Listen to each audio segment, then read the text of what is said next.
نحمده ونصلي على رسوله الكريم اما بعد فاعوذ بالله من الشيطان الرجيم بسم الله الرحمن الرحيم رب اشرح لي صدري ويسر لي امري واحلل عقدة من لساني يفقهوا قولي۔ آج سورۃ البقرہ کی ہم نے 2 آیات کا مطالعہ کرنا ہے، آیت نمبر 102 اور 103۔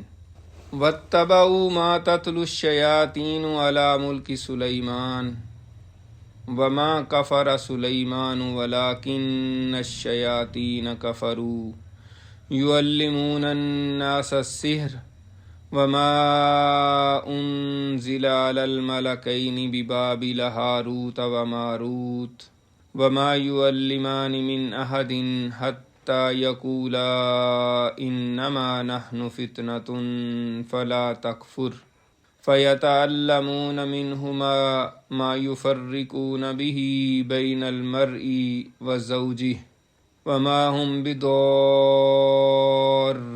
به من أحد إلا بإذن الله ويتعلمون ما يضرهم ولا ينفعهم وَلَقَدْ عَلِمُوا لَمَنِ اشْتَرَاهُ مَا لَهُ فِي الْآخِرَةِ مِنْ خَلَاقٍ وَلَبِئْسَ مَا شَرَوْا بِهِ أَنفُسَهُمْ لَوْ كَانُوا يَعْلَمُونَ۔ صدق اللہ العظیم۔ یہ آج جو 2 آیات تلاوت کی گئی ہیں اور ترجمہ، یہ جادو سے متعلق ہیں اور بڑا اہم ترین ٹاپک ہے اور بڑا ہی سیریس، اور اس پہ مفسرین نے بہت زیادہ لکھا ہے، خاص طور پہ امام ابن کثیر نے بہت زیادہ اس پہ تفصیلات فراہم کی ہیں، باقی مفسرین نے بھی، اور اس کا ہمیں پتہ بھی ہونا چاہیے۔ اور اس میں بڑی سیریس قسم کی باتیں ہیں جو کہ معاشروں میں آج کل بھی ہیں اور پہلے معاشروں میں بھی تھیں۔ تو سب سے پہلے اس کا پس منظر تھوڑا سا سمجھانا ضروری ہے تاکہ بات سمجھ میں آ سکے۔ تو اس کا پس منظر یہ ہے، حضرت سلیمان علیہ السلام کی بادشاہت کی بات ہوئی ہے۔ تو بنی اسرائیل میں ہم نے یہ دیکھا، پہلے بھی ہم نے پڑھا تھا کہ بنی اسرائیل کا ایک وقت جیسے حضرت موسیٰ علیہ السلام جو ہے بنی اسرائیل کو مصر سے لے کر آئے تھے، تو اس کے بعد ان کے شاگرد یوشع بن نون نے حکومت وہاں قائم کی تھی کنعان میں، فلسطین میں، اور اس کے بعد بھی کچھ زمانہ گزر گیا، یہ تقریباً 1500 قبل مسیح کی بات ہے، اور پھر تقریباً 1000 قبل مسیح کے قریب جا کے یہودیوں کی کوئی حکومت نہیں تھی، ان کا کوئی بادشاہ نہیں تھا، تو وہاں یہودیوں نے وقت کے نبی سے یہ درخواست کی کہ آپ کوئی ہمارا جو ہے وہ بادشاہ مقرر کر دیں۔ تو قرآن مجید میں ہی آتا ہے، تو اللہ تعالیٰ نے پھر وقت کے نبی کو وحی کی کہ طالوت ان کا بادشاہ ہوگا۔ بہرحال انہوں نے اعتراضات وغیرہ اٹھائے، قصہ مختصر یہ کہ طالوت ان کا بادشاہ بنا دیا گیا۔ طالوت کا پھر مقابلہ تھا مخالف جو ان کے تھے جالوت جو بادشاہ تھا اس کے ساتھ، تو وہ بڑے مضبوط اور بڑے جنگجو قسم کے لوگ تھے، اور حضرت طالوت جب اپنی فوج لے کر نکلے ہیں تو انہوں نے، قرآن مجید میں یہ ساری باتیں آتی ہیں کہ انہوں نے کہا تھا کہ دریا رستے میں آئے گا یا نہر آئے گی تو اس میں سے آپ نے پانی نہیں پینا، جو پانی پیے گا وہ ہم میں سے نہیں ہے۔ تو اکثر لوگوں نے پانی پی لیا اور ان کو انہوں نے نکال دیا، تو بہت تھوڑے سے لوگ رہ گئے تھے۔ اب جو رہ گئے تھے بہت تھوڑے سے، انہوں نے کہا ہم کیسے مقابلہ کریں گے، وہ تو اتنی بڑی فوج ہے اور بڑے جنگجو ہیں۔ تو لیکن حضرت طالوت نے کہا کہ مقابلہ تو ہم نے کرنا ہے۔ بہرحال وہاں جب گئے تو جنگوں کا عام رواج یہی تھا، اور یہ دیکھیں حضرت عیسیٰ علیہ السلام سے بھی 1000 سال پہلے کی بات ہے، اور پھر حضور پاک صلی اللہ علیہ وسلم، پھر صحابہ کرام نے جو جنگیں لڑیں اس وقت بھی یہی طریقہ تھا کہ مبارزت طلب کی جاتی تھی۔ مبارزت کا جو ہے نا عربی کا ورڈ ہے، یعنی باہر نکلنا۔ تو پوری فوج میں سے کہا جاتا تھا کہ جو تم میں سے بہادر ہے وہ باہر نکلے، ادھر سے بھی، تو 1 to 1 مقابلہ ہوتا تھا۔ تو انہوں نے مبارزت طلب کی۔ جالوت جو ہے بڑا تگڑا اور بہت جوان تھا، اور بہت ہی یعنی کہ لمبا چوڑا، اور اس کا بہت قد تھا۔ تو لگ نہیں رہا تھا کہ کوئی بنی اسرائیل میں سے، یہودیوں میں سے اس کو کوئی مقابلہ کر سکے گا۔ وہ بعض روایات میں تو یہاں تک کہتا ہے کہ یہ تو اس کے پاس جو ہے نا سمجھ لیں کہ کمر تک آتے تھے، اتنا وہ جوان تھا۔ تو حضرت طالوت نے حضرت داؤد علیہ السلام کو کہا کہ آپ مقابلے پہ جائیں۔ تو جو مفسرین نے بتایا ہے اور قرآن مجید میں تو اس کا اینڈ رزلٹ ہی بتایا گیا ہے کہ حضرت داؤد علیہ السلام جو ہے نا وہ بڑے نشانہ باز تھے، اور مفسرین نے یہاں تک لکھا کہ وہ بڑے اچھا گلیل کا نشانہ لیتے تھے۔ بعض مفسرین نے ویسے ہی کہا ہے کہ انہوں نے پھر جب وہ مقابلے پہ گئے ہیں تو انہوں نے ایک پتھر پکڑ کے، جو مبارزت کا مقابلہ ہوتا ہے نا، آپ ہسٹری پڑھیں تو اس میں آپ کو پتہ چلے گا کہ یہ نہیں ہے کہ بس دونوں نے تلواریں لے کر آنی ہے، کچھ بھی آپ لے کر آ سکتے ہیں، آپ نے بس میدان میں آنا ہے، آپ بے شک اگلے کو جو ہے نا وٹا ماریں سر میں، یا اینٹ ماریں یا پتھر ماریں، اس کے پاس تلوار ہو، آپ جناب گرز لے آئیں، اس طرح کوئی مسئلہ نہیں ہے، تو مقابلہ ہے بس۔ تو وہ حضرت داؤد علیہ السلام نے اس کے سر میں پتھر مارا ہے کوئی پکڑ کے، یا جس طرح بھی، یا گلیل سے، بعض مفسرین نے جیسے میں نے بتایا، تو اس کے ماتھے پہ لگا اتنی زور سے کہ وہ چکرا کے گر گیا، تو انہوں نے بھاگ کے اس کی تلوار لے کے اس کا سر قلم کر دیا۔ تو جو آتا ہے قرآن مجید میں آتا ہے نا، وقاتل داؤد جالوتا، اور داؤد علیہ السلام نے جالوت کو قتل کر دیا، تو وہ ان کی فوج بھاگ گئی۔ اچھا، تو حضرت داؤد علیہ السلام کے بعد پھر حضرت سلیمان علیہ السلام جو ہے وہ بادشاہ بنے، ٹھیک ہے۔ یہ حضرت مطلب جب طالوت کی فوج میں، ہاں تھوڑا سا میں مزید بیان کر دوں، طالوت کی فوج میں جب حضرت داؤد علیہ السلام نے جالوت کو قتل کر دیا تو وہ انہوں نے سپہ سالار بنا دیا فوج کا، انہوں نے کہا تھا میں تمہیں سپہ سالار بنا دوں گا، اپنی بیٹی کی شادی بھی تم سے کر دوں گا، تو پھر وہ سپہ سالار بن گئے، پھر بعد میں بادشاہ بن گئے۔ تو حضرت داؤد علیہ السلام کے بعد پھر حضرت سلیمان علیہ السلام بادشاہ بنے۔ حضرت داؤد بھی اللہ کے نبی تھے، اور ان کو بھی اللہ نے بڑی کرامتیں اور بڑے معجزات عطا فرمائے تھے کہ پہاڑوں کے ساتھ جناب زبور پڑھتے تھے۔ تو حضرت سلیمان کو اللہ تعالیٰ نے اور زیادہ نعمتوں سے نوازا۔ تو حضرت سلیمان علیہ السلام کو اللہ تعالیٰ نے پھر جنوں پہ اور پرندوں پہ، ہواؤں پہ، ساری جگہوں پہ حکومت عطا فرمائی۔ اس کے بعد جو ہے نا حضرت سلیمان علیہ السلام کے بعد ان کا انتقال جب ہو گیا تو ان کے 2 بیٹے تھے، تو دونوں نے علیحدہ علیحدہ ریاستیں اپنی قائم کر لی۔ ایک ریاست کا نام جو ہے وہ سامریہ یا اسرائیل کی ریاست تھی، اور ایک کا نام یہودا تھی، یعنی اسرائیل اور یہودا، اس طرح کا کچھ، بہرحال 2 نام تھے۔ تو ایک ریاست کو جو ہے نا اشوریوں نے حملہ کر کے عراق سے ہی ان کو تباہ کر دیا، اور دوسری کو پھر جو ہے نا جو باقی بچ گئی تھی وہ اس کو بخت نصر جو تھا، بڑا مشہور بادشاہ گزرا ہے، اس نے بھی دنیا پہ حکومت کی ہے، اس نے یروشلم پہ حملہ کیا اور 6 لاکھ یہودیوں کو قتل کیا، اور 6 لاکھ کو قید کر کے بابل لے گیا۔ تو وہاں پہ کوئی بھی، مفسرین نے لکھا ہے کہ وہاں پہ کوئی بھی جاندار زندہ نہیں رہا۔ تو بہرحال یروشلم میں کوئی بھی جاندار نہیں رہا، کوئی انسان نہیں رہا کہنا چاہیے۔ تو وہ ان کو لے کر اپنے ملک چلا گیا۔ عراق کا اصل میں پرانا نام بابل ہے، ٹھیک ہے، ملک کا نام بھی بابل تھا اور اس کے کیپٹل کا نام بھی بابل تھا۔ تو جب یہ یہودیوں کو 6 لاکھ یہودیوں کو وہاں لے گیا تو سارے کے سارے یہودی سمجھ لیں کہ وہاں شفٹ ہو گئے اور وہاں غلام تھے۔ تو یہ جادوگری کا کام پہلے وہاں پہ بھی کرتے تھے، جادو سیکھتے سکھاتے تھے، اور پھر وہاں جا کے بھی انہوں نے یہی کام کرنا شروع کر دیا۔ تو اب یہ اس کا بیک گراؤنڈ ہے۔ تو اس کے بعد جو ہے اب یہاں پہ بات ہوئی، اللہ تعالیٰ نے فرمایا، شروع کرتے ہیں، وَاتَّبَعُوا مَا تَتْلُو الشَّيَاطِينُ عَلَى مُلْكِ سُلَيْمَانَ۔ وا جو ہے نا اینڈ کے لیے استعمال ہوتا ہے، اور تو یعنی اور تبھی ہم استعمال کرتے ہیں جب پیچھے بھی کوئی بات چل رہی ہو۔ اس کو ربط آیات کے لیے بھی ہم استعمال کرتے ہیں کہ پیچھے کون سی بات چل رہی تھی۔ تو ہم نے پچھلے سبق میں پڑھا تھا کہ یہودیوں نے کیا کیا تھا کہ اللہ کی کتاب کو پس پشت ڈال دیا تھا، اس کو بالکل ہی پھینک دیا تھا، اس کو اگنور کر دیا تھا، اس کو کچھ سمجھتے نہیں تھے کہ یہ اللہ کی کتاب ہے، ٹھیک ہے نا، کیونکہ اس میں حضور پاک کی نشانیاں تھیں اور جو ہے نا وہ تھیں آپ کی علامات تھیں۔ تو اب اللہ تعالیٰ کہہ رہے ہیں وَاتَّبَعُوا، اور انہوں نے پیروی کرنا شروع کر دی، یعنی کتاب کو تو پس پشت ڈال دیا، ٹھیک ہے۔ اب جب کتاب کو چھوڑ دیا تو اب کیا کر رہے تھے؟ کتاب تو پڑھ نہیں رہے تھے، تو پھر کیا پڑھتے تھے، کیا کرتے تھے؟ وہ حضرت سلیمان علیہ السلام کی بادشاہت میں جو شیاطین پڑھتے تھے، جو جنتر منتر جادو کرتے تھے شیاطین، ان سے انہوں نے جادو پڑھنا شروع کر دیا اور اس کے پیچھے پڑ گئے، جادو سیکھنے کے پیچھے پڑ گئے۔ تو یہ بات یہاں پہ ہو رہی ہے۔ اب یہ ہے کہ یہودیوں کا جادو کے حوالے سے اگر آپ ہسٹری بھی پڑھیں، بلکہ ان کا انسائکلوپیڈیا ہے، جیوش انسائکلوپیڈیا، اس میں بھی آتا ہے، ایون تورات میں بھی آتا ہے کہ انہوں نے جادو سیکھا اور بڑا جادو کے کرتب اور کمالات کیے۔ اور آج بھی مفسرین کہتے ہیں کہ یہودیوں کے ہاں جادو جو ہے نا بہت پایا جاتا ہے۔ تو یہاں یہی بات ہو رہی ہے کہ وَاتَّبَعُوا مَا تَتْلُو الشَّيَاطِينُ عَلَى مُلْكِ سُلَيْمَانَ، یہودی پیچھے پڑ گئے، پیچھے لگ گئے اور وہی سیکھتے سکھاتے رہے جو شیاطین جو ہیں وہ پڑھا کرتے تھے سلیمان علیہ السلام کی بادشاہت میں۔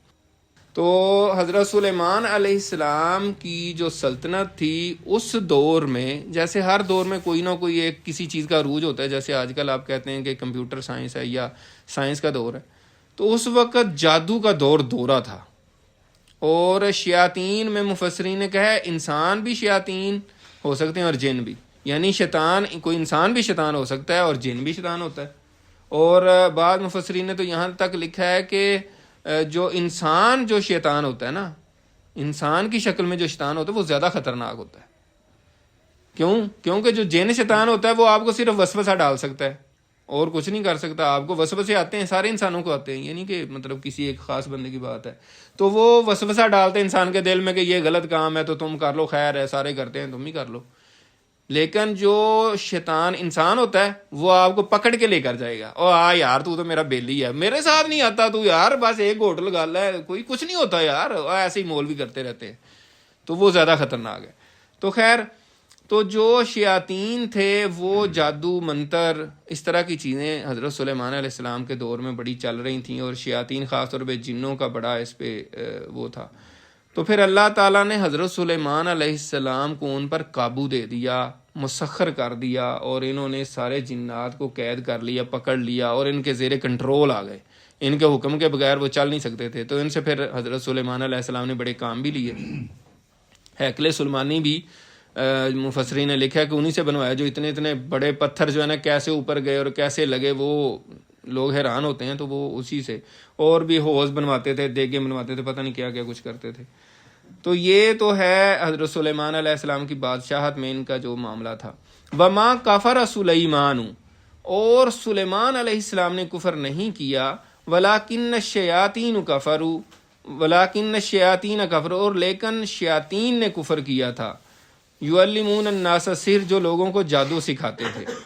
اب یہاں پہ ایک بڑا اہم معاملہ درپیش ہے، وہ یہ ہے کہ یہودی جو ہیں یہ کہتے تھے کہ سلیمان علیہ السلام جو ہے انہوں نے یہ جادو کے زور پہ حکومت قائم کی تھی۔ ہوا یہ کہ جب حضرت سلیمان علیہ السلام انتقال کر گئے تو جیسے میں نے بتایا کہ جتنے بھی جادوگر تھے، شیاطین تھے، ان کو حضرت سلیمان علیہ السلام نے قابو کر لیا تھا، مسخر کر لیا تھا۔ تو انہوں نے جو کتابیں لکھی تھیں جادو کے متعلق، اور جو جادو پھیلا ہوا تھا، ساری پکڑ کے جمع کر کے، جیسے بحق سرکار ضبط کر لی جاتی ہیں چیزیں، ضبط کر کے تو انہوں نے اپنے تخت کے نیچے ان کو دبوا دیا تھا۔ بعض نے کہا ہے مفسرین نے کہ وہ صندوق میں رکھ کے وہ نیچے دفن کر دی تھی۔ تو جب حضرت سلیمان انتقال کر گئے تو وہی شیاطین اور وہ تو ان کے اثرات تو رہتے ہیں، ظاہر ہے وہ کنٹرول ختم ہو گیا، تو انہوں نے کہا جی اس کو کھودیں، اس کے اندر خزانہ ہے، کتابیں ہیں، تو وہ نکالا تو کتابیں نکل آئیں۔ تو انہوں نے مشہور کر دیا کہ حضرت سلیمان تو جادو کے سر پہ دنیا پہ حکومت کر رہی ہے، ہواؤں پہ اور جناب جنات پہ، اور چرند پرند کی بولیاں یہ جادو کے زور پہ تھی۔ تو اور انہوں نے زیادہ جادو کرنا شروع کر دیا اور سیکھنا شروع کر دیا، اور حضرت سلیمان علیہ السلام پہ الزام یہ لگایا کہ وہ جادو سیکھتے تھے۔ تو یہاں پہ پھر جو ہمارے فقہا ہیں انہوں نے یہی نتیجہ نکالا کہ اللہ تعالیٰ اس بات میں دونوں باتیں بتا رہا ہے کہ یعنی انہوں نے کفر نہیں کیا، اور ساتھ یہ بھی بتا دیا کہ جو جادو کرتا ہے وہ کفر ہے، ٹھیک ہے نا، یعنی جادو کرنا سیکھنا دونوں چیزیں کفر ہے۔ اب یہ بات جو ہے قرآن مجید نازل ہوا ہے، 1400 سال ہو گئے ہیں، 1450 سال، اور تورات میں یہی لکھا ہوا ہے ابھی بھی کہ سلیمان علیہ السلام جو ہے نا انہوں نے جادو کیا تھا، اور وہ ساحر تھے، اور نعوذ باللہ اس طرح کی باتیں۔ اب قرآن مجید پہ لوگ جو خاص طور پہ یورپ کے لوگ ہیں، عیسائی ہیں، پادری ہیں، وہ الزام لگاتے ہیں نعوذ باللہ، وہ کہتے ہیں یہ تو تورات اور انجیل وغیرہ سے ہی آپ کے نبی نے جو ہے نا وہ وہاں سے دیکھ کے قرآن لکھ لیا نعوذ باللہ۔ تو ان سے آپ بندہ پوچھے کہ وہاں تو لکھا ہوا ہے کہ سلیمان علیہ السلام جو ہے وہ جادو کرتے، اور یہاں اللہ تعالیٰ کہہ رہا ہے کہ وہ انہوں نے تو کوئی کفر نہیں کیا، انہوں نے کوئی جادو نہیں کیا، تو آپ بتاؤ۔ تو اس پہ پھر یہ ہے کہ 1350 سال گزر گئے حضور پاک صلی اللہ علیہ وسلم کے بعد بھی کہ یہ یہود و نصارہ نہیں مانے کہ سلیمان علیہ السلام جو ہے وہ اللہ کے سچے نبی تھے اور انہوں نے کوئی کفر اور شرک نہیں کیا، حالانکہ ان کی کتابوں میں جو ہے نا یہی لکھا ہوا ہے کہ اس طرح کیا، انہوں نے کفر بھی کیا، شرک بھی کیا۔ یہاں تک انہوں نے لکھا کہ ان کی مشرکہ بیویاں تھیں اور ان کے کہنے پہ آ کے انہوں نے پرستش شروع کر دی ان کے بتوں کی، نعوذ باللہ، ایسے ایسے جھوٹے الزام۔ لیکن 1350 سال بعد جا کے انہوں نے تحقیقات کی ان کا ایک انسائکلوپیڈیا ہے، انسائکلوپیڈیا برٹانیکا، برطانیہ کی جو بھی جتنی بھی ریسرچ ہوتی ہے، تو اس میں پھر انہوں نے یہ مانا کہ حضرت سلیمان علیہ السلام جو ہے وہ خدائے واحد کے پرستار تھے اور وہ مخلص تھے اور اللہ کے نبی تھے، یعنی انہوں نے ایسا کچھ نہیں کیا، اور یہ تورات میں جو لکھا ہوا ہے یہ غلط ہے۔ تو اس سے انہوں نے یہ بھی مان لیا کہ تورات کے اندر تحریف ہوئی ہے جو ان کی کتاب ہے۔ تو بہرحال حضرت سلیمان علیہ السلام کے بارے میں ان کا جو عقیدہ تھا وہ پھر جو ہے نا وہ ایک طرح سے اس میں درست انہوں نے کیا کسی حد تک۔ اب آگے بات آ رہی ہے وَمَا أُنزِلَ عَلَى الْمَلَكَيْنِ بِبَابِلَ ہاروت و ماروت، یعنی یہ یہودی ایک تو یہ ہے کہ سلطنت حضرت سلیمان علیہ السلام میں بھی جادو کے پیچھے پڑے ہوئے تھے، جادو سیکھتے سکھاتے تھے، اور پھر اس کے بعد جب یہ بابل چلے گئے، جب ان کو قیدی بنا کے بابل لے جایا گیا، تو یہودیوں کی بات ہو رہی ہے، تو وہ جب یہودی بابل میں ایز اے قیدی بنا کے لے جائے گئے، اور یہ 586 قبل مسیح کی بات ہے جب بخت نصر ان کو لے کر گیا تھا، حضرت عیسیٰ علیہ السلام کے پیدا ہونے سے 586 سال پہلے کی بات ہے۔ تو وہاں جا کے بھی انہوں نے وہی کام شروع کر دیا، اور بابل جادو کا گڑھ تھا، بہت ہی جادو پھیلا ہوا تھا اس وقت دنیا میں۔ وہاں پہ پھر اللہ تعالیٰ نے 2 فرشتوں کو بھیجا بابل شہر میں آزمائش کے طور پہ کہ یہ کفر کرتے ہیں یا باز آتے ہیں کفر سے۔ ایک تو یہ وجہ تھی، دوسری وجہ مفسرین نے جو زیادہ بیان کی ہے وہ یہ ہے کہ اتنا زیادہ جادو ہو گیا تھا کہ لوگ نبیوں کو بھی نعوذ باللہ جادوگر سمجھنے شروع ہو گئے تھے۔ وہ کہتے تھے یہ بھی کوئی جادو ہی کر رہے ہیں، کیونکہ جادو سے ایسے ایسے کرتب دکھاتے تھے، یعنی ایک بندے کا سر اتار دیا اور پھر جوڑ دیا، ہوا میں اڑ کے دکھا دیا، مطلب ایسی ایسی چیزیں کر لینا۔ تو ایک یہ بھی بتانا تھا کہ جو ہے نا جادو اور چیز ہے، معجزہ اور چیز ہے۔ یہ جو بابل ہے کہ یہ عراق کا کیپٹل تھا، اور یہ 2000 قبل مسیح میں حضرت عیسیٰ علیہ السلام سے 2000 پہلے یہ شہر ترقی کر کے بہت وہ عروج پہ چلا گیا۔ 586 قبل مسیح کی جو بات ہے وہ میں آپ کو بتا رہا ہوں۔ تو یہ ہاروت اور ماروت 2 فرشتے اللہ تعالیٰ نے نازل کیے اور ان کو آزمائش کے طور پہ بھیجا۔ یہ کیا کرتے تھے؟ وَمَا يُعَلِّمَانِ مِنْ أَحَدٍ، وہ کسی کو نہیں جادو سکھاتے تھے، حتیٰ یہاں تک یقولا، وہ دونوں کہہ دیتے تھے انما نحن فتنۃ، یقیناً ہم آزمائش ہیں، فلا تکفر، اور تم کفر نہ کرو۔ یعنی واضح طور پہ انہوں نے بتا دیا تھا کہ جو جادو کرے گا سیکھے گا وہ کفر ہے، تو تم کفر نہ کرو۔ اب اس میں بڑی سوالات اٹھتے ہیں کہ وہ فرشتے کیوں سکھا رہے تھے پھر جادو اور اس طرح۔ یہ آزمائش تھی، اور آزمائش اور یہ تکوینی معاملہ تھا، اور اس وجہ سے کسی نبی کو نہیں بھیجا گیا۔ یعنی یہ سارے سوالات ذہن میں اٹھتے ہیں کہ کسی نبی کو کیوں نہیں یہ سپرد کیا گیا کام؟ تو نبی کا یہ رتبہ ہی نہیں ہے، یعنی نبی کا لیول نہیں ہے کہ وہ لوگوں کو جادو سکھائے، تو اس وجہ سے فرشتوں کو بھیجا گیا۔ اور فرشتے جو ہیں تکوینی کام، ایک ہوتا ہے شریعت کے کام، ایک ہوتا ہے تکوینی کام میں آپ کو جو شریعت کے خلاف کام نظر آ رہا ہوتا ہے وہ بھی کرنا پڑتا ہے، اور اس کی واضح مثال کیا ہے؟ حضرت خضر علیہ السلام۔ تو حضرت موسیٰ علیہ السلام کیونکہ نبی تھے، وہ نہیں برداشت کر سکے، انہوں نے کہا آپ تسی تے منڈا قتل کر چھڑیا ہے، چھوٹا جہا منڈا تسی مار چھڑیا ہے، کی کیتا ہے؟ میں تے برداشت نہیں کر سکتا۔ انہوں نے کہا موسیٰ تینوں کیا ہے، تو میرے نال نہیں چل سکتا۔ پہلا انہوں نے کشتی توڑ دیتی، پھر منڈا قتل کر دیتا، پھر وہ دیوار جنہ روٹی نہیں دیتی انہوں نے دیوار بنا دیتی۔ انہوں نے کہا موسیٰ تین پھر میں تینوں دسنا کہ یہ پیچھے کی وجہ ہے، تو دسیا پھر۔ تو کہنے کا مقصد یہ ہے کہ جو ہے نا تکوینی جو معاملات ہوتے ہیں وہ ظاہراً جس طرح ہمیں نظر آتی ہیں چیزیں ویسے نہیں، اس کے اندر حکمت ہوتی ہے۔ تو وہاں پہ اتنا زور تھا جادو کا، اور اب یہ چیک کرنا تھا، ایک تو یہ تھا کہ لوگوں کو یہ دونوں فرشتے بتاتے تھے کہ بھائی جادو اور چیز ہے اور معجزہ اور چیز ہے۔ جادو جو ہے وہ کوئی منتر، کوئی فارمولا، کوئی اس طرح کی چیز وہ کرنے سے آتا ہے، اس کے کیا طریقہ کار ہے وہ بھی میں ابھی بتاتا ہوں، لیکن جو معجزہ ہے وہ اور چیز ہے، وہ اللہ تعالیٰ کے حکم سے ہوتا ہے۔ تو اس میں ایک تو یہ تھی کہ ان کی آزمائش تھی کہ کون کفر کرتا ہے اور کون نہیں کرتا، اور دوسرا جو ہے نا نبوت اور اس میں فرق بتانا تھا۔ اور آگے پھر جو اس جادو سے وہ کرتے تھے، وَمَا يُعَلِّمَانِ مِنْ أَحَدٍ حَتَّى يَقُولَا إِنَّمَا نَحْنُ فِتْنَةٌ فَلَا تَكْفُرْ فَيَتَعَلَّمُونَ مِنْهُمَا مَا يُفَرِّقُونَ بِهِ بَيْنَ الْمَرْءِ وَزَوْجِهِ، تو وہ اس سے سیکھتے تھے جس سے وہ بیوی شوہر میں جو ہے نا جدائی کر دیتے تھے۔ یعنی سب سے اب یہ بھی قرآن مجید کا اعجاز ہے کہ اللہ تعالیٰ نے وہ جادو کے اگر 1000 کام تھے، جادو سے وہ 1000 کام لیتے تھے، جو ٹاپ آف دی لسٹ کام تھا وہ بیان کر دیا اور کی ساری چیزیں اس کے انڈر ہی آ گئی۔ سب سے بڑا کام جو شیطان کرتا ہے وہ ہے میاں بیوی میں جدائی کروانا، اور یہ مسلم شریف کی حدیث ہے، اور اس میں آپ نے سنی ہوگی، مسلم شریف کی بھی ہے، بخاری شریف کی بھی حدیث ہے، کہ جب اللہ تعالیٰ نے شیطانوں کو بھگا کے جنات کو سمندروں اور پہاڑوں کی طرف بھیج دیا تھا، تو اب شیطان جو ہے، جو سب سے بڑا ابلیس ہے، وہ اپنا تخت جو ہے وہ سمندر میں لگاتا ہے اور پوری دنیا میں انسانوں کو گمراہ کرنے کے لیے اپنے چیلے اور جتنے بھی شیطان ہیں ان کو بھیجتا ہے، اور جب وہ آتے ہیں شام کو تو ان سے رپورٹ پوچھتا ہے کیا کیا کر کے آئے ہو۔ کوئی کہتا ہے میں نے کسی سے شراب پلوا دی، کسی کو یہ کام کروا دیا، کسی کو یہ گناہ کا کام کروا دیا، تو وہ کہتا ہے تم نے کچھ نہیں کیا، تم نے کچھ نہیں کیا، تم نے کوئی کمال نہیں کیا۔ پھر آگے ایک چیلا کہتا ہے کہ میں نے میاں بیوی میں جدائی کروا دی، کہتا ہے او یار زبردست، اٹھ یار جفی پا، اس طرح اس کو اپریشیٹ کرتا ہے، اس کو کہتا ہے یار تو نے کمال کیا ہے، اصل کام تو نے کیا ہے۔ تو اس لیے جو ہے نا یہ سب سے بڑا خطرناک کام ہے، کیونکہ اس سے تمدن کی جڑ کٹ جاتی ہے، اس سے پورا معاشرہ تباہ ہوتا ہے۔ تو اس لیے ہم جو بیٹھے ہیں، ہم رحمان کے بندے ہیں، ہمیں کوشش یہ کرنی چاہیے کہ کبھی بھی کہیں بھی ہمارے سامنے، ہمارے رشتہ داروں میں، دوست احباب میں کبھی کوئی ایسا مسئلہ ہو تو ہمیں اللہ رب رحمان کی طرف سے، ہم اس کے بندے ہیں نا، دوسرا شیطان ہے، تو مقابلہ ہے نا شیطان کا اور اللہ تعالیٰ کے بندوں کا مقابلہ ہے، تو ہمیں شیطان کی سائڈ پہ نہیں کھیلنا چاہیے، ہمیں اس طرف، یہ ہماری پارٹی ہے حزب اللہ جو ہے اللہ کی جماعت، تو ہمیں کوشش کرنی چاہیے کہ ان کے اندر جدائی نہ ہو اور ان کے اندر فساد نہ ہو اور معاملات کو رفع دفع کرنے کی کوشش کرنی چاہیے۔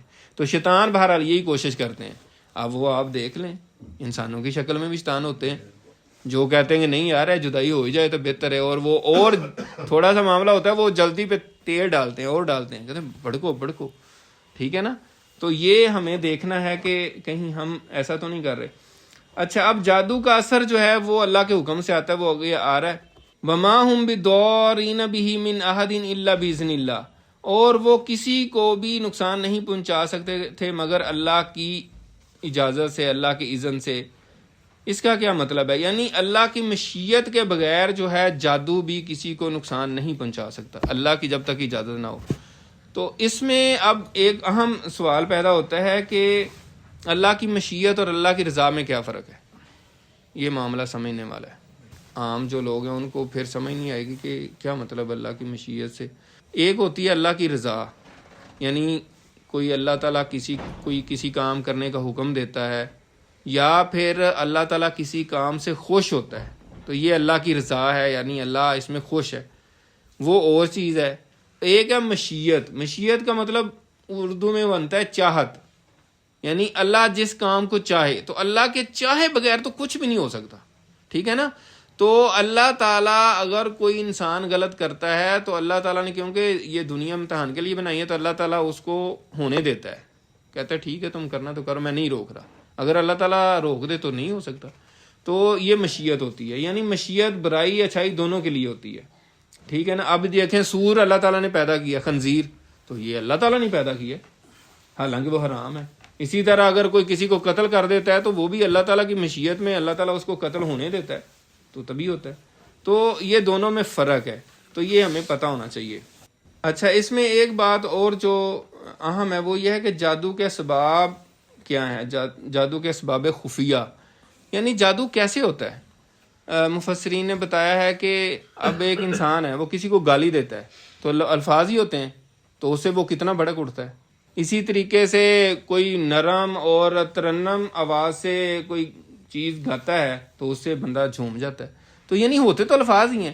اسی طرح کسی لفظ کی کوئی تاثیر ہوتی ہے، یعنی ہر لفظ کی ایک تاثیر ہوتی ہے، پھر اس کے بولنے سے اس کے اثرات ہوتے ہیں، اور وہ کتنی دفعہ بولی جائے تو اس کے کیا اثرات مرتب ہوں گے۔ تو یہاں سے ہی پھر جو ہے نا یہ سائنس جو ہے نا، سائنس کہہ لیں یا علم جو ہے وہ نکلا ہے۔ جادو جو ہوتا ہے اس کی 2-3 وجوہات جو بتائی گئی ہیں، جو مفسرین نے بتائی ہے وہ یہ ہے کہ سب سے پہلے تو یہ ہے کہ شیطان کو خوش کرنے کے لیے اگر کوئی عمل کرتا ہے نا انسان، تو وہ پھر شیطان اس کا مددگار بن جاتا ہے، اور اسی سے وہ شیطان سے مدد طلب کرتا ہے۔ اور دوسری یہ ہے کہ شیطان جو جن کاموں کو سب سے زیادہ پسند کرتا ہے وہ کہتا ہے کہ آپ یہ کام کریں گے تو آپ کو جو ہے نا یہ میں آپ کی مدد کروں گا، اور جادو اور زیادہ مضبوط ہو جائے گا، نعوذ باللہ۔ یعنی جو بھی غلط کام ہے، کسی کو ناحق قتل کر دینا، وہ کہتا ہے اگر قتل کرو گے تو اس کے خون سے اگر تم یہ کام کرو گے تو یہ جو جادو کرنے والے لوگ ہوتے ہیں ان کی نشانی بتائی ہے مفسرین نے کہ وہ غلیظ نجاست سے بھرے ہوئے اور ان کی حالت بہت خراب ہوتی ہے، یعنی گندے جنابت والے اور بالکل گندے غلیظ اور گندے کام کرتے ہیں اور اللہ کے نام سے دور بھاگتے ہیں۔ اسی طرح جادوگرنیاں جو ہوتی ہیں وہ حالت حیض میں یہ عمل کرتی ہیں۔ اب آگے ایک اہم پوائنٹ جو ہے کہ معجزہ اور جادو میں فرق کیا ہے، یہ بھی ایک اہم نقطہ ہے۔ جو بھی ہم نے بتایا نا کہ جادوگر وہ آئے تھے فرشتے، تو وہ یہ سکھانے آئے تھے، بتانے آئے تھے کہ جادو میں اور معجزے میں فرق کیا ہے۔ معجزے اور جادو میں فرق یہی ہے کہ جو جادو ہے، جس طرح میں نے اسباب بتائے ہیں نا، وہ یہ چیزیں ہیں، ٹھیک ہے نا، کہ آپ شیطان سے مدد مانگتے ہیں یا ایسے غلیظ کام کرتے ہیں یا ایسے کام کرتے ہیں جو شیطان کو پسند ہیں، تو اس سے جو ہے نا وہ جادو بنتا ہے، اور جادو کے فارمولے ہوتے ہیں جو پراپر سیکھے جاتے ہیں، اور وہ انہوں نے اس طریقے سے سیکھے تھے۔ لیکن جو معجزہ ہے وہ اللہ تعالیٰ کی طرف سے ہوتا ہے، اور وہ اللہ تعالیٰ کا عمل ہے، اللہ تعالیٰ کا فعل ہے۔ وہ نبی کو بھی نہیں پہلے پتا ہوتا کہ معجزہ کب ہوگا، یعنی حضور پاک صلی اللہ علیہ وسلم کو بھی جو ہے نا آ کے مشرکین مکہ کہتے تھے کہ آپ یہاں سے ایک دریا بہا دیں، آپ کا گھر سونے کا ہونا چاہیے، آپ آسمان سے یہ کر دیں، تو آپ فرماتے تھے کہ میں نہیں کر سکتا جب تک اللہ نہ چاہے۔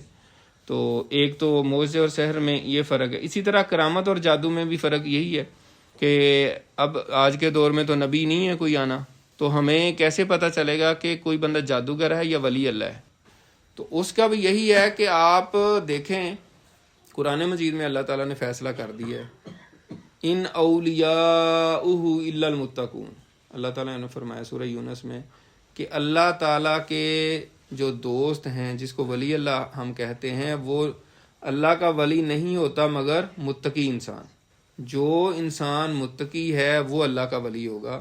جو بندہ کوئی کام سیدھا کرتا ہی نہیں ہے، نہ نماز پڑھتا ہے، نہ روزے رکھتا ہے، نہ ذکر کرتا ہے، اس کو آپ نے کبھی مسجد میں دیکھا نہیں ہے، گندا رہتا ہے اور گندگی پسند کرتا ہے، اور وہ کہے جی میں بڑا ولی اللہ ہوں، اور وہ ہو سکتا ہے جادوگر ہو، اور آپ کو کوئی ایسی چیز دکھا دے، جادو سے کرتب دکھا دے، شوبدہ بازی دکھا دے، اور آپ اس کے پیچھے لگے ہوں، جی بڑا پہنچا ہوا ہے، ہاں جی وہ نماز پڑھتا ہے، نہیں نماز نہیں، اس کے دل کی نماز ہے، وہاں آپ چرس لگا کے بیٹھ جائیں۔ اور تو یہ ساری چیزوں کا بہرحال دھیان رکھنا ضروری ہے۔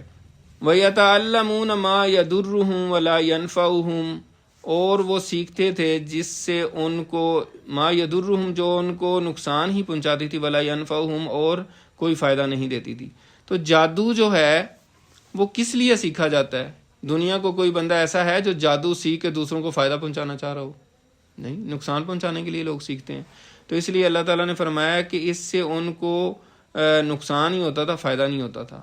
یعنی جادو سیکھنا سکھانا یہ نقصان دہ عمل ہے، تو اس لیے اس کو منع بھی کیا گیا ہے۔ اور اس کے علاوہ جو ہے جادوگر اور جادو کے حوالے سے جو ہے نا، جو مفسرین نے بھی اور فقہاء اکرام نے بھی بتایا نا کہ جادو گناہ بھی ہے اور کفر بھی ہے۔ یعنی کفر کس طرح کہ اگر ایسے الفاظ سے جادو کیا جاتا ہے جو کفریہ یا شرکیاں ہیں، تو وہ ظاہر سی بات ہے شرک ہوگا اور کفر ہوگا، اس سے انسان کافر ہو جائے گا۔ اگر ایسے الفاظ ہیں جو کفریہ اور شرکیاں نہیں ہیں لیکن اس سے کسی کو نقصان پہنچانا مقصود ہے، تو ظاہر سی بات ہے گناہ ہے۔ تو جادو ہر صورت میں گناہ ہے اور کفر بھی ہو سکتا ہے۔ اکثر مفسرین کہتے ہیں کہ جادو سیکھنا اور سکھانا اور جادو کرنا یہ کفر ہے۔ یہ بھی مفسرین نے بتایا کہ جادوگر اکثر علماء اکرام کے نزدیک جو ہے نا واجب القتل ہے۔ حضرت عمر رضی اللہ تعالیٰ عنہ نے اپنے دور میں جادوگروں کے قتل کرنے کا حکم دیا تھا، اور صحابہ کرام بتاتے ہیں، مفسرین نے لکھا ہے کہ 3 جادوگروں کو انہوں نے قتل کیا تھا۔ اسی طرح حضرت حفصہ رضی اللہ تعالیٰ عنہ جو ام المومنین بھی تھیں، حضرت عمر کی بیٹی تھیں، تو ان کی لونڈی نے ان کے اوپر جادو کر دیا تھا اور اس کو بھی پھر قتل کر دیا گیا۔ ولید بن عقبہ کے پاس جادوگر تھا، اور وہ اتنا جادوگر مشہور تھا کہ وہ اپنا کرتب دکھاتا تھا، اور ایک بندہ آتا تھا اس کے سامنے، اس کا سر قلم کر دیتا تھا، اور بعد میں حکم دیتا تھا وہ سر جڑ جاتا تھا. بڑے حیران ہوتے تھے لوگ. ایک دن ایک بزرگ صحابی وہاں سے گزرے, انہوں نے دیکھا تو انہوں نے کہا اچھا. وہ اگلے دن تلوار لے کر آئے, تو جب اس نے جادو دکھانا تھا اس نے شروع کیا تو وہ صحابی تھے. صحابی جو ہوتا ہے نا, وہ کوئی بھی صحابی جو ہے نا اس کا لیول جو ہے نا کوئی نہیں پہنچ سکتا. ہر صحابی جو ہے وہ اس کی شان ہی کیا ہے, بہت بلند شان والے تھے صحابہ. جس کو دنیا کہے نا کہ یہ سب سے نچلے درجے کا صحابی ہو, اس کی بھی اتنی بڑی شان تھی نا, وہ بیان سے باہر ہے. وہ میں آپ کو بتا ہی دیتا ہوں. وہ یہ جو حجاج بن یوسف تھا کتنا ظالم ترین بادشاہ تھا, اور اس نے بڑے صحابہ کرام کو بھی قتل کیا. تو ایک صحابی تھے تو اس کو نعوذ باللہ اس نے کہا تھا کہ آپ تو صحابہ کا چھان بور ہیں.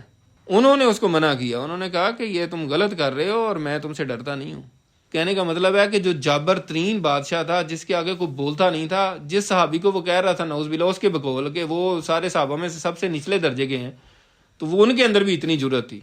ٹھیک ہے نا. تو بہرحال یہ صحابی جو جادوگر کے پاس آئے نا تو تلوار لے کر آئے, تو اس نے جب جادو کا مظاہرہ کرنے کیا نا تو انہوں نے تلوار مار کے اسی کا سر قلم کیا. انہوں نے کہا پتر ماں دا پتر ہے نا تو انہوں اپنا سر جوڑ نہ ذرا, تو ختم ہو گیا اس کا سارا کچھ. انہوں نے کہا اتنا ہی تو جادوگر ہے نا, ان سر اپنا جوڑ کے دکھا نا, تو نہیں دکھا سکا. تو کہنے کا مطلب یہ ہے کہ جادوگروں کو پھر جو ہمارے فقہا ہیں انہوں نے واجب القتل ہی کہا ہے کہ ان کو قتل کر دینا چاہیے.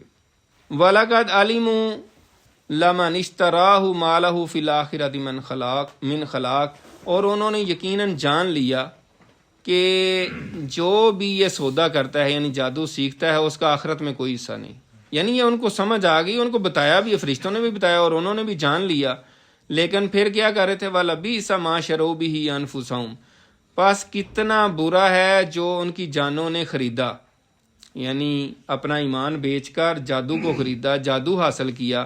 لَوْ كَانُوا يَعْلَمُونَ, اے کاش کہ وہ جانتے, اے کاش کہ وہ سمجھتے اس بات کو. وَلَوْ أَنَّهُمْ آمَنُوا, اور اگر وہ ایمان لے آتے, وَاتَّقَوْا, اور تقوی اختیار کرتے, لَمَثُوبَةٌ مِّنْ عِندِ اللَّهِ خَيْرٌ, تو اللہ کے ہاں جو ان کو ثواب ملتا وہ زیادہ بہتر تھا. یعنی ایمان لے آتے اور نیک کام کرتے تو یہ جادوگری اور جادو ٹونے ٹوٹکے اور منتر جنتر جتنے بھی وہ کرتے رہے ہیں اس سے بہتر تھا کہ اللہ کے ہاں وہ تقوی اختیار کر کے ثواب پاتے اور ایمان لے آتے, کفر نہ اختیار کرتے.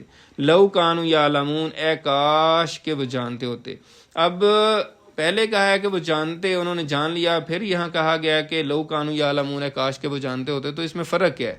تو مفسرین نے اس کو ہائی لائٹ کیا ہے اور انہوں نے کہا ہے کہ اصل میں جو بھی ایک عالم ہوتا ہے نا, وہ اصل عالم جو ہے, اہل علم بندہ وہی ہے جو اپنے علم کے مطابق عمل کرتا ہے. اگر وہ اس پہ عمل نہیں کر رہا تو وہ سمجھنے کے جانتے ہی نہیں ہے. تو اس لیے دوبارہ کہا گیا کہ لو کانوا یعلمون, اے کاش کہ وہ صحیح طرح جانتے, یعنی اس کو سمجھ لیتے اور اس پہ عمل بھی کرتے.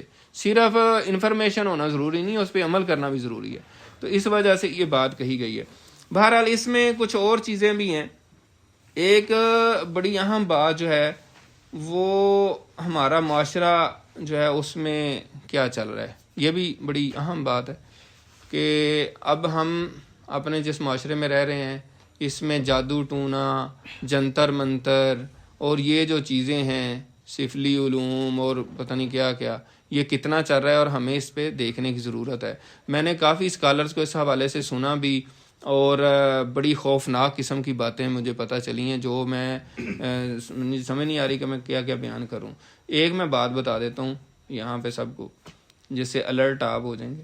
وہ یہ ہے کہ ایک شخص تھا تو اس کی بیٹی پہ کسی نے جادو کر دیا. کسی نے بتایا کہ اس کو جو ہے نا فلاں بندے کے پاس لے جائیں, وہ جادو کا توڑ کرے گا. وہ ساتھ گیا, وہ گیا تو اس نے کہا کہ اس کا جادو کا توڑ کرنا. اس نے کہا کہ کر دیتا ہوں لیکن آپ جائیں. اس نے کہا میری بیٹی ہے, میں اس کو چھوڑ کے تو نہیں جا سکتا. اس نے کہا کہ نہیں اس نے کہا کہ آپ اس یہاں سے جائیں. تو اس نے کہا کہ نہیں. تو اس نے کہا کہ آپ کیا کرنا چاہ رہے ہیں؟ تو اس نے کہا میں اس کے ساتھ پلید ہونا چاہ رہا ہوں, نعوذ باللہ. تو اس نے ادھر ہی جوتا اٹھا کے اس کو مارنا شروع کر دیا اور پھر وہاں سے آ گیا. اور پھر کسی اچھا کوئی توحید پرست کوئی اچھا انسان تھا جس نے پھر قرآن سے اس کا علاج کیا جو بھی. تو یہ بہت یعنی کہ میں نے ٹپ آف دی آئس برگ کہتے ہیں، کیا کہتے ہیں اس کو. تو اس طرح جو لوگ خواتین خاص طور پہ درباروں پہ جاتی ہیں اور دم درود کروانے جاتی ہیں اور اس طرح کی چیزیں جاتی ہیں، اس سے پھر آگے کے سارے معاملات ہوتے ہیں. اور پھر ایسے ایسے واقعات ہیں کہ ایک گھر پہ جادو ہو گیا تو انہوں نے کہا جی جادو کا توڑ کرنے والے کو بلایا. وہ نیک فیملی تھی، ٹھیک ہے، تو اس نے کہا کہ آپ کے گھر میں کوئی بندہ اللہ کا ذکر نہ کرے، کوئی بندہ وضو میں نہ رہے، ٹھیک ہے، کوئی بندہ اس جو گھر میں جہاں کوئی قرآن کوئی کتاب جس میں اللہ کا نام ہو وہ بھی نکال دیں، اور یہاں تک کہ جو کمپیوٹر یا جو سی ڈی پلیئر کوئی بھی ایسی چیز ہے جس پہ اللہ کا کبھی ذکر چلا ہو اس کو بھی نکال دیں، اور آپ کے گھر میں کوئی بندہ ایسا نہ آئے جو اللہ کا نام لے، تو پھر میں جادو کا توڑ کروں گا. یعنی وہ اس نے اور ان کو پھنسا دیا. تو جو کوئی بھی ایسے لوگوں کے پاس جاتا ہے وہ اور پھنسا دیتے ہیں. وہ توڑ کیا کرنا ہوتا ہے انہوں نے، تو بندے کا بیڑا ہی گرک کر دیتے ہیں، ایمان بھی جاتا رہتا ہے اور عزت بھی جاتی رہتی ہے. تو یہ تھوڑا سا میں نے بتایا ہے. تو جادو کا علاج کیا ہے اور اس کے بچاؤ کے کیا طریقے ہیں، پھر اس سے ہم کیسے بچیں آج کے دور میں. تو اس حوالے سے ایک تابعی حضرت وہب رحمۃ اللہ علیہ انہوں نے بتایا ہے، یہ تفسیر ابن کثیر میں بھی لکھا ہوا ہے اور بھی اسکالرز نے بتایا ہے، کہ بیری کے 7 پتے لیں اور ان کو 2 پتھروں کے درمیان میں کوٹ لیں اور ان کے اوپر آیت الکرسی پڑھ کے دم کریں، پھر اس میں پانی ڈالیں اور 3 گھونٹ اس بندے کو پلائیں جس کے اوپر جادو ہوا ہو، اور پھر اس میں اور پانی ڈال کے اس میں اس کو نہلا دیں، تو انشاءاللہ تعالی جادو کا اثر جاتا رہے گا. ایک یہ ہے طریقہ. اس کے بعد یہ ہے کہ جو آخری 2 صورتیں ہیں جس کو معوذتین کہتے ہیں، جو نبی اکرم صلی اللہ علیہ وسلم پر بھی جب یہودیوں نے جادو کیا تھا، جن کا بھی ذکر ہوا کہ وہ جادو بہت ماہر تھے، تو ایسے ہی ہے حضور پاک پہ بھی عاصم نامی ایک یہودی تھا، اس نے جادو کیا تھا، یہ اس کی بیٹیوں نے جو جادوگرنیاں تھیں. تو پھر یہ 2 صورتیں اتری تھیں اور اس نے 11 گرہیں لگا کے وہ جادو کیا ہوا تھا، تو پھر 11 ہی ان کی صورتوں کی آیات تھیں، پھر ایک ایک آیت سے ایک ایک گرہ کھلتی گئی اور وہ جادو ختم ہو گیا. معوذتین پڑھیں صبح شام، اور بلکہ چاروں کل ہی پڑھ لیں. بعض احادیث میں آتا ہے کہ جو ہے نا سورہ اخلاص اور آخری 2 صورتیں جو ہے نا، یعنی یہ 3 صورتیں صبح بھی 3 دفعہ پڑھیں اور اپنے اوپر دم کریں، اسی طرح شام کو بھی رات کو بھی. اسی طرح آیت الکرسی جو ہے وہ بڑی زبردست چیز ہے. آیت الکرسی پڑھنے کا بھی حکم ہے، ہر نماز کے بعد بھی پڑھیں، صبح بھی پڑھیں اور شام کو رات کو سوتے وقت بھی پڑھیں. تو یہ بھی جنات اور شیاطین سے حفاظت کے لیے بڑی اکسیر کا درجہ رکھتی ہے. اسی طرح سورۃ الحشر کی جو آخری آیات ہیں، لا یستوی اصحاب النار و اصحاب الجنہ سے آگے تک اینڈ تک ہیں، تو اس کو اعوذ باللہ السمیع العلیم من الشیطان الرجیم 3 دفعہ پڑھ کے آپ جو ہے نا ان کو پڑھ لیں. تو بعض روایات میں آتا ہے کہ 70,000 فرشتے جو ہے نا اگر صبح پڑھ لیں تو شام تک حفاظت کرتے ہیں، اور شام کو پڑھ لیں گے تو وہ صبح تک حفاظت کرتے ہیں. اسی طرح سورۃ الفاتحہ کی بڑی اہمیت ہے. سورہ یونس کی آیت نمبر 81 اور 82 جو ہے اس حوالے سے بڑی جو ہے نا مفید ہے، کہ جو ہے نا اللہ تعالیٰ کی اجازت کے بغیر کوئی چیز آپ کو نفع نہیں پہنچا سکتی اور نقصان نہیں پہنچا سکتی. اسی طرح ایک اور اہم جو پہلو ہے وہ یہ ہے کہ باوضو رہیں. شیاطین وہ گندگی پسند کرتے ہیں، جتنا آپ گندے رہیں گے اتنا ہی اس کا حملہ زیادہ ہوگا، جتنے آپ پاک صاف رہیں گے اتنا ہی اس کا حملہ کم ہوگا. تو اس وجہ سے باوضو رہیں. اور اس کے علاوہ کسی کو اگر دلچسپی ہو اس موضوع سے متعلق تو جو ہے نا بڑے لیکچر موجود ہیں، اور تفسیر ابن کثیر میں بھی بہت زیادہ ڈیٹیلز موجود ہیں. مولانا اسماعیل طورو صاحب ان کا بھی میں نے لیکچر سنا، ڈاکٹر اسرار صاحب کا بھی، مفتی تقی عثمانی صاحب کا بھی، اور بھی مختلف اسکالرز کے میں نے لیکچر سنے ہیں. تو مختلف لوگوں نے اس کی تفصیلات فراہم کی ہیں. تو اللہ تعالیٰ سے دعا ہے کہ اللہ تعالیٰ ہمیں ایسے شر سے بچائے اور ایسے فساد سے اور جنات کے اثرات سے اور یہ شیطانی جتنے بھی عمل ہیں ان سے بچائے، اور ہر جادو ٹونے ٹوٹکے سے اور ایسے اثرات سے بچائے. وآخر دعوانا ان الحمدللہ رب العالمین. سبحانک اللہم و بحمدک نشہد ان لا الہ الا انت نستغفرک و نتوب الیک.